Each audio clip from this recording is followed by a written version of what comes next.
Hello, everyone. Welcome back to the travel opinion that's been absent for a little while. We haven't had much updates, but there's a little one that came out, so we will stay up to date on these articles.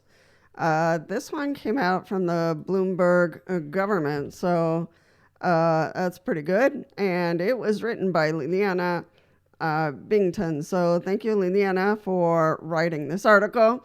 And this one is called Wheelchair Users Seeking Friendlier Skies in FAA Bill Toilet Rule. I love the title.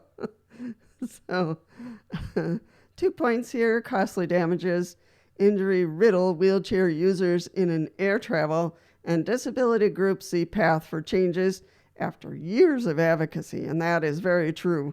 We have been pushing this for quite some time. So Tom Wheaton, a veteran who has been paralyzed for the last 35 years, knows the hassles of getting from point A to point B, but flying is where I notice my disability the most, he says. And Tom, that's all of us, because we have to work so hard to keep ourselves safe, to keep our wheelchair safe, and it is a hassle. Advocates for accessible travel are optimistic that the Broad Aviation Policy Bill, H.R. 3935 and S. 1939, if enacted, could ease some of the wheelchair users' struggles, including through training standards that proponents hope could prevent injuries and damages. Meanwhile, wheelchair-friendly bathroom requirements in single-aisle airplanes are also on tap after long-stalled rules were recently finalized by the Biden administration. So, I don't know about the bathrooms, but fingers crossed. That would be awesome, but we'll see what happens. We're really hoping this spells the beginning of new chapter, Heather Ansley, Associate Executive Director of the Government Relations at Paralyzed Veterans of America, said. There's still a lot to do to make the air travel more accessible and safe and dignified for people with disabilities. Very, very true. Here we go. Legislative window. Congress reauthorized the Federal Aviation Administration about every 5 years, giving lawmakers an opportunities to set and change major policy for the industry.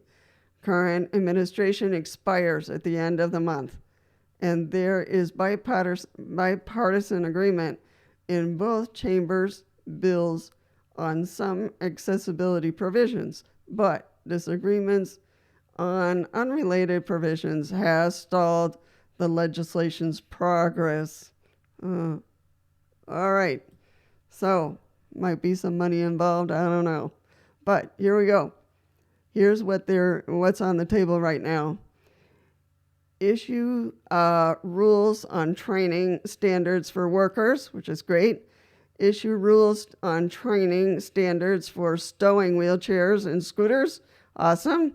Further assessment feasibility of passengers remaining in their personal wheelchairs in flight. So fingers crossed on that one. That is the biggest one we've been fighting for. Require carriers to publish dimensions of the cargo holds online and provide refund if the carrier can't accommodate a wheelchair. Not sure about that, because then you buy a ticket and then you don't know if you're going to fly or not. So I don't know. Issue rules to ensure disabled air travelers can access websites and applications, which, that's the internet stuff. So that's what on the table, and both the House and Senate support it. So we're hoping that goes through.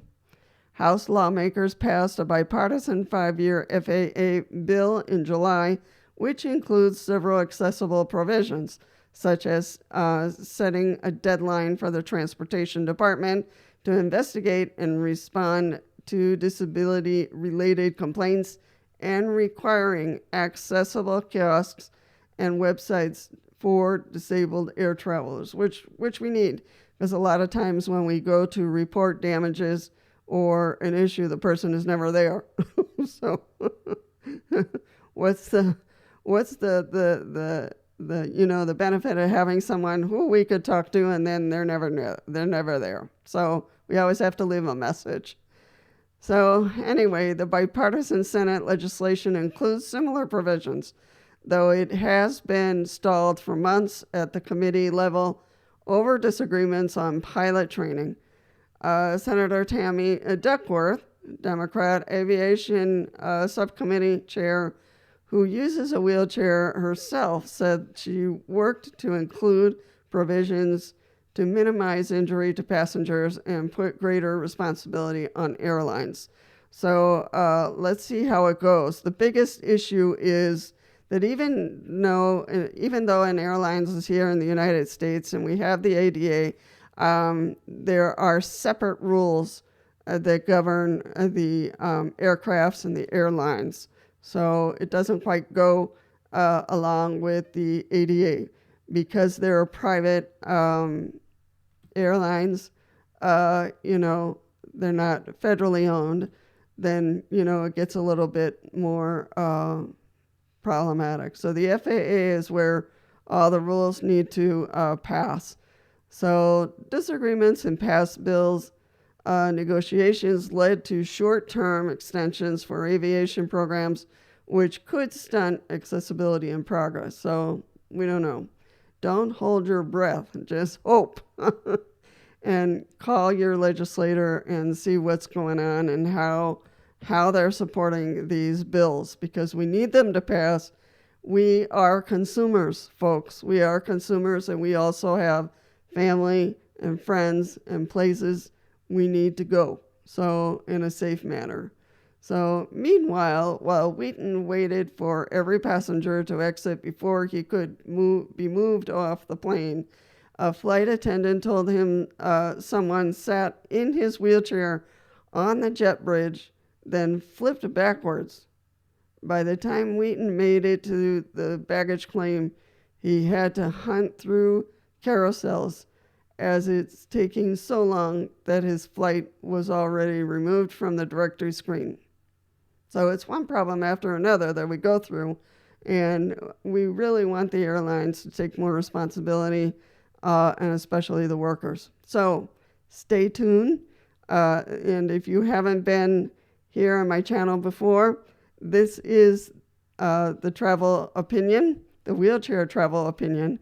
And my name is Lisa. I'm glad you came today, and I am hoping you come again, you subscribe and stick around, because here we give you updates, tips, and tricks, everything to do with wheelchairs. So take care, and I'll see you in the next one.